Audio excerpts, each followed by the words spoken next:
So, Tim, we've got Spurs, we've got City represented. I mean, I can represent Mbappe if you want me to do that. But Nobbins, come on, I'm guessing you're saying Haaland, sell it to us. Sell it to Tim.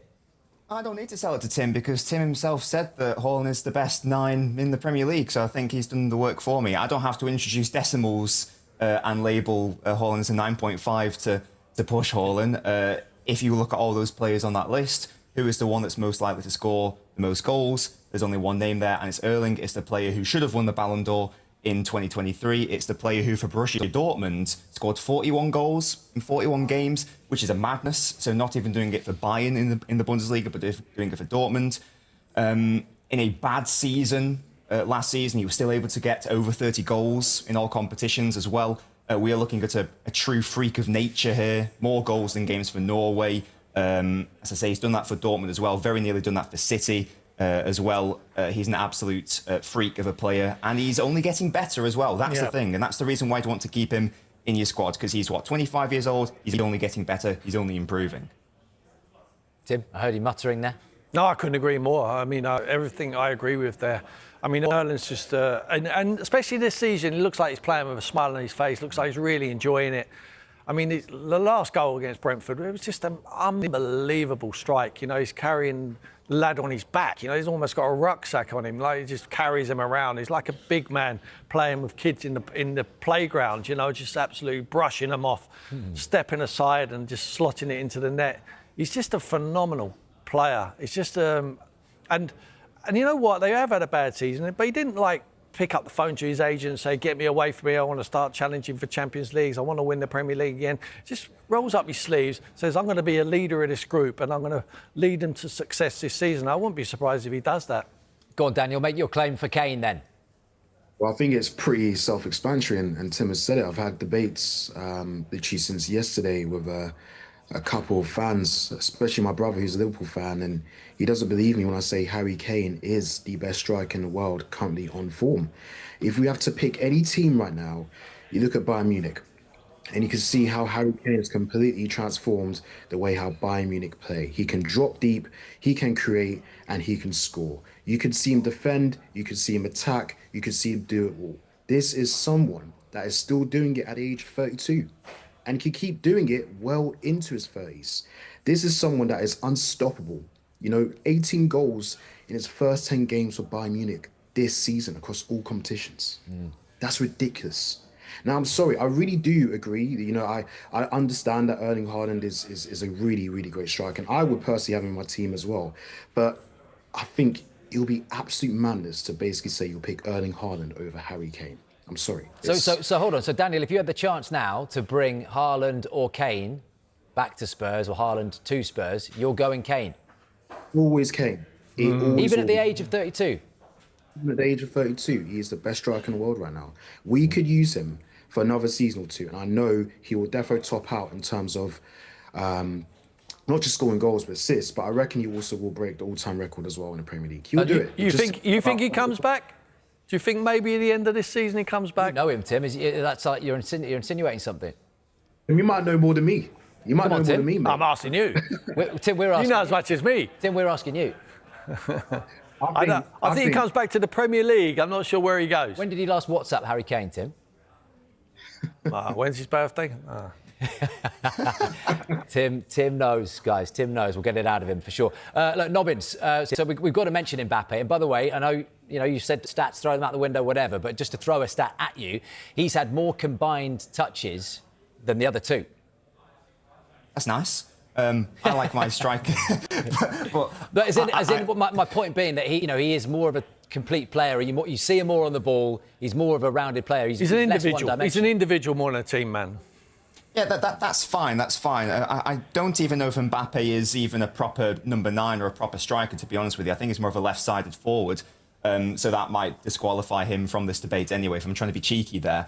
But I want my striker to be scoring goals. I believe that the hardest thing to do in football is to score goals. I believe that the hardest thing to do in goals, certainly the most valuable thing, that's the only way you can turn a draw into 3 points.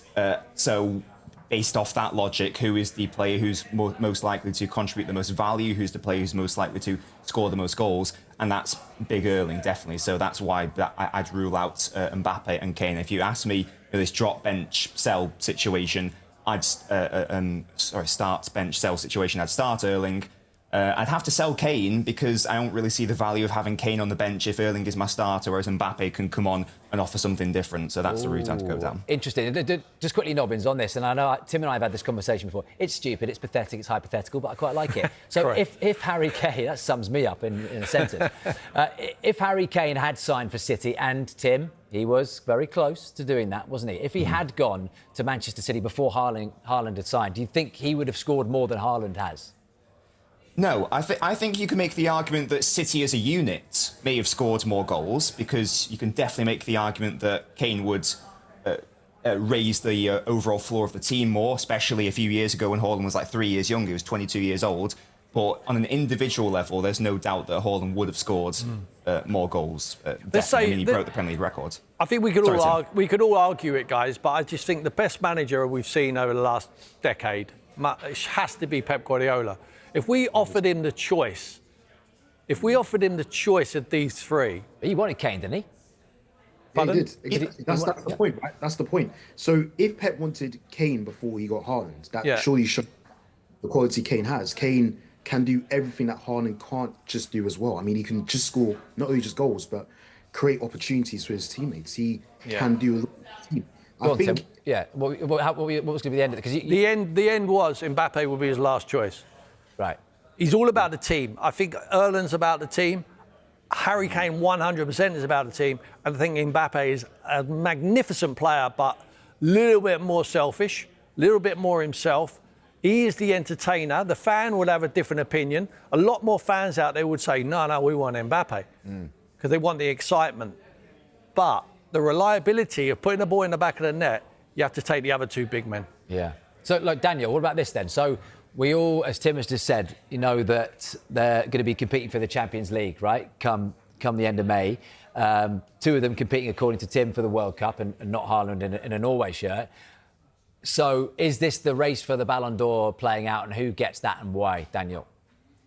Well, I personally think it should be Harry Kane. What a surprise.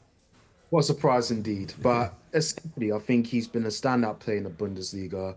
He's already joint top goal scorer in the Champions League as well. And he's already been a talisman for England for the past almost a decade now, if we really go talking based on numbers alone. He is someone that we can look at and think, I think it might be time for him to be recognised as probably a worthy Ballon d'Or winner. It's absolutely absurd, like what Tim was saying earlier, that he wasn't even in the top 5. So I can imagine at least it'll be a very close one this year. But I think he should top it out. If he performs really well, he stays injury-free, and he continues scoring goals and creating insane opportunities and winning the Champions League, hopefully. Yeah, I think he definitely... Should we just put Tim on the spot just quickly before we move this on as well? Because, I mean, Tim, there must be a taste from Harry Kane to want to cut... Is he 47 off? 47 off Shearer? 48 to break it? Yeah. He could do that even at his age next season in, 2 seasons, 2.5? Even if he just comes off the bench as a player. Surely that, now he's got a trophy out the way, is the biggest trophy he would ever win, beating Shearer. Yeah, but he's not about the individual. If you can't win trophies for a team, for the collective, then it's about individual trophies, or awards, what he was winning at Tottenham. I think he will come back to the Premier League. I'm not sure when he will come back. It all depends what club he goes to, whether he will break Alan Shearer's record. We all want him back to the Premier League. We want the best players back here, apart from Alan Shearer. Sounds like you know he's coming back to Spurs at some point, Tim. I'm not. He knows. I wouldn't say different ownership now. Well, no, same ownership, but changed somewhat with Daniel leaving. So, what are you reading into this, Daniel? Are you the same as me? You're reading something into this? I reckon he will come back to Spurs. Give it a season. He's got every chance, isn't he? Every chance. I mean, there'll be a queue around the block of teams who want to take him, depending on when he leaves and if he's going to cost depending on how much money he's going to cost at 32, 33 years of age. So he needs to move to. I was just saying, he needs to move to Spurs soon if he wants to break that record, because at this rate, Haaland's going to have that record by the time Kane returns to the Premier League at that point. You don't think he's heading to Real Madrid one day? Nah, I don't. I think Tim touched on it. To be fair, I don't see a world where Mbappe and Haaland actually coexist together in the same team. So go on, then just rattle through it, Nobbins. I know you gave us yours, but just give it us again. Start, bench, sell from you quickly. Starting Haaland, benching Mbappe, dropping Kane. That's it. Just for dynamics, though. That's all. There's a weird noise that came from our left from Tim there. Daniel? Starting Kane, benching Mbappe, selling Haaland. Love it. Guys, thank you very much. Watch this space. Watch this space for Tim getting the Rangers job and for Harry Kane coming back to the Premier League in a Spurs shirt. Don't hold your breath.